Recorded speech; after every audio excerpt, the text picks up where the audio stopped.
Olá, sou Ana Carolina. Dentre os artigos indicados, o escolhido foi um que é relacionado à neuroética, neurociência, a questão de lesão cerebral. E dentre os assuntos abordados no artigo, tem o caso de uma paciente chamada Terry Scavio, e que houve grande repercussão nos Estados Unidos em 2005, porque o esposo lutava na justiça para que os aparelhos que a mantinham viva fossem desligados. No caso, ela recebia alimentação e hidratação por sonda. Já a família, por outro lado, pleiteava que ela continuasse sendo mantida viva. E de um lado tinha a opinião de populares que eram contra que desligassem os aparelhos, e de outro lado tinha outros que acreditavam que aquilo seria uma eutanásia, ou seja, uma morte boa, de que a paciente não se recuperaria, que ali só estava adiando mais, prolongando seu sofrimento. Mas a justiça decidiu em 2005 e a sonda foi desligada, e 13 dias após esse desligamento a paciente veio a óbito.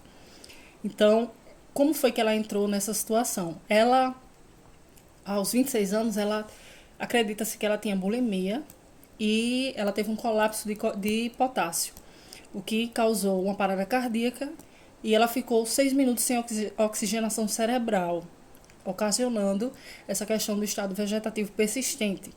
Então, o que seria esse estado vegetativo persistente? Acredita-se, segundo a ciência, de que ela não tem consciência. O que seria? Ela não tem consciência de si, nem do meio que a cerca.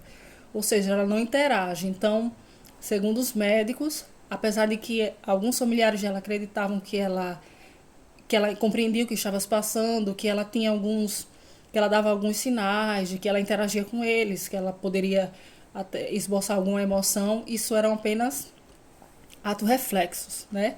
Eram coisas automotoras, de que não estava sendo uma resposta voluntária, de que ela estava interagindo com as pessoas e o ambiente, mas que aquilo ali, ela não estava tendo, a função elétrica do cérebro dela não estava funcionando completamente, ela não teria consciência, então seria impossível ela se recuperar.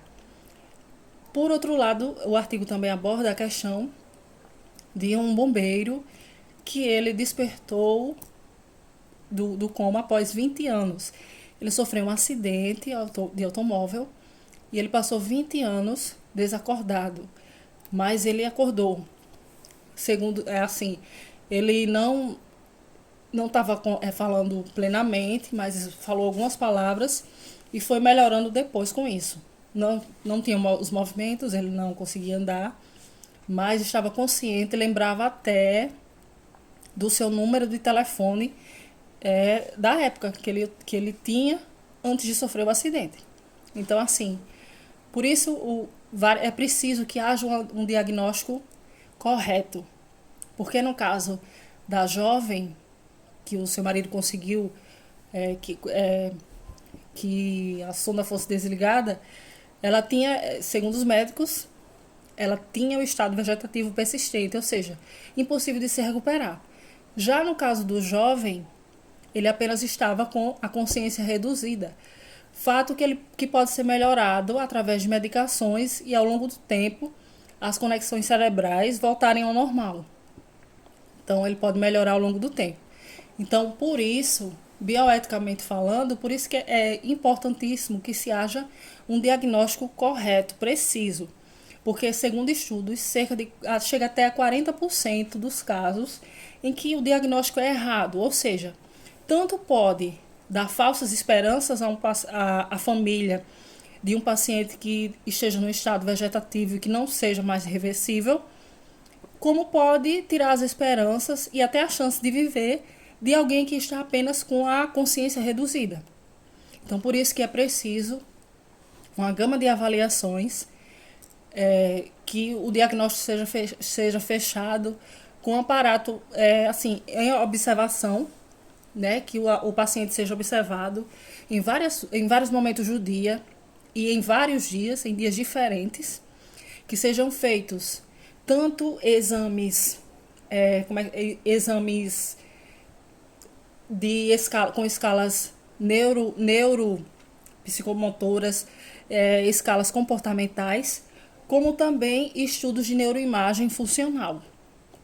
Então, que é diferente de você fazer uma tomografia ou uma ressonância que vai se tirar fotos, que você terá imagens morfológicas do cérebro, né, cerebral. Já nesse tipo de estudos com a neuroimagem funcional, vai olhar o funcionamento do cérebro, vai analisar isso.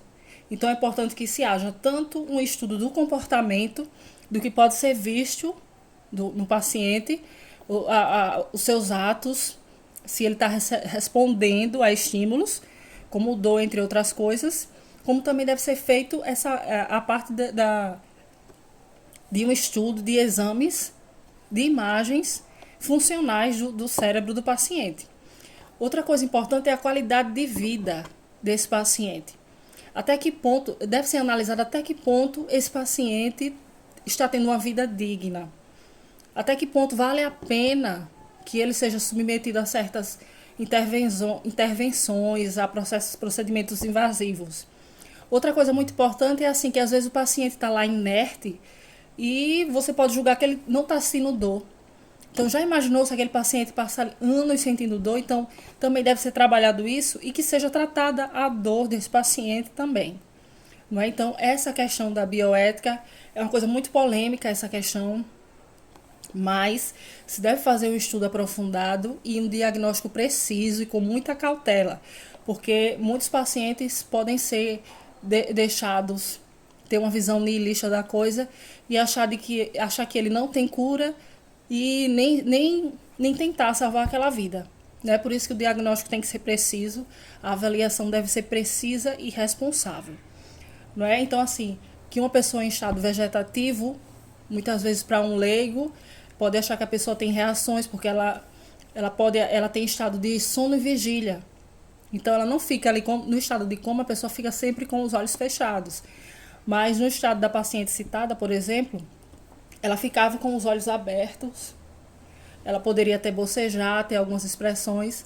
Ela tinha estado de sono e vigília, ou seja, ela tinha hora de dormir, ela acordava, ela esvaziava a bexiga, entendeu? Ela fazia suas necessidades fisiológicas, mas essa vida biológica dela era mantida por sonda, né? A questão de se alimentar e hidratação, mantida por aparatos tecnológicos. Então é muito importante essa análise da melhor qualidade de vida do paciente e de que tudo isso seja esclarecido para a família e de que volta a reforçar a questão do diagnóstico preciso, de que seja feito um estudo do comportamento e através de exames de imagem funcionais do paciente para a tomada de decisão, né? Isso é uma questão que envolve tanto o ato médico, os médicos, a ciência, como também a legislação em vigor. É uma coisa que deve ser debatida e legitimada, né, por lei. Não é? Porque não é só assim. E até hoje isso é cercado por tabus, não é? E é complicado, porque até décadas atrás o paciente ou estava vivo ou estava morto. Né? Poucos eram assistidos em hospitais. Mas agora com a tecnologia você pode salvar a vida de uma pessoa, não é, que aparentemente estaria morto, sem função cerebral, aparentemente, mas que você só pode ter a certeza disso através dos exames de imagem, de exame de imagem funcional, de escalas neurocomportamentais. Então é isso, é uma coisa que se deve ter e também prezar pela autonomia do paciente. Um fato importante na decisão para a jovem Schiavo foi de ser citado e provado, né, com as testemunhas de que a paciente desejaria não viver daquela maneira, né, daquela maneira vegetativa.